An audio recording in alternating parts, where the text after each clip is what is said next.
So hey everyone, welcome back to another tutorial for LeetCode where I'm going to show you how you can add a custom test case so that when you have been solving a problem and if a particular test case has been causing a problem for you, so you can definitely add it on the runtime option. So whenever you submit the code, it won't affect your acceptance rate. So all you need to do is to just simply, this is like basic interface. You all have been familiar with this one.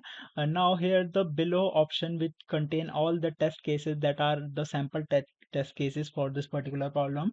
Here only you can find this option of plus which says clone current test case, or whenever you click on this one, now you can simply change this test case values according to yourself. For example, if I write some of the values over here, wait a minute. From here, you can create a custom test case that have been that now you can see a tree have been created, and that test case has now been used in my code whenever I run the problem. I hope this video will be very helpful for you. Make sure to hit the like button and subscribe button for more such informative and quick tutorials. See you in the next one. Take care.